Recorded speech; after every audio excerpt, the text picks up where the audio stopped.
Bonjour et bienvenue pour ce nouveau décryptage. Aujourd'hui, on s'attaque à un poids lourd absolu. On va parler du leader incontesté des télécoms en Afrique de l'Ouest, Orange Côte d'Ivoire. C'est parti pour l'analyse. Plus de 15 millions 400 000 très exactement. Ce n'est pas juste un chiffre posé là au hasard, c'est littéralement la base de clients actifs d'Orange dans la région. Un ancrage absolument gigantesque dans le quotidien de toute une population. Mais alors comment le groupe en est arrivé là? Eh bien, ça s'est construit pas à pas.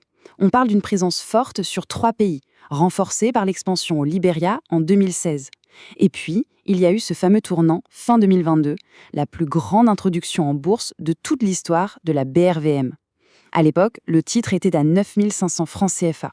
Et depuis, la machine tourne à plein régime. Les chiffres de 2025 viennent de tomber et ils sont pour le coup assez bluffants.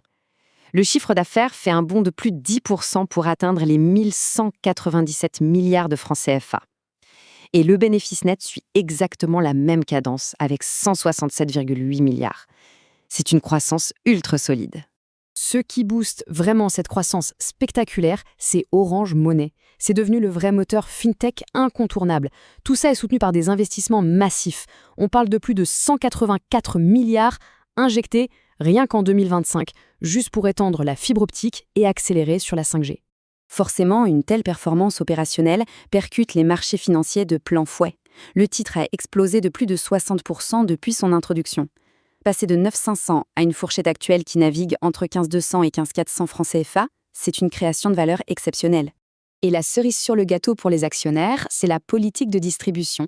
Le dividende grimpe à 800 francs CFA par action en 2025. Au total, c'est une enveloppe colossale de 120 milliards qui est redistribuée. Une sacrée générosité, constante depuis l'entrée en bourse. Bon, pour avoir un verdict clair, il faut toujours peser le pour et le contre. D'un côté, on a des fondamentaux en béton armé, un flux de trésorerie qui dépasse les 335 milliards et une fintech qui cartonne. Mais de l'autre, attention au point de vigilance. La concurrence est féroce sur les prix, les coûts de l'énergie flambent et les risques réglementaires restent présents dans la région. Alors avec une action qui a déjà pris 60% et des défis opérationnels bien réels, est-ce que le géant ouest-africain approche de son sommet boursier ou est-ce juste le début d'une nouvelle ère portée par la 5G? C'est la grande question du moment. Merci d'avoir suivi ce décryptage et à très vite pour une prochaine analyse. Bonjour.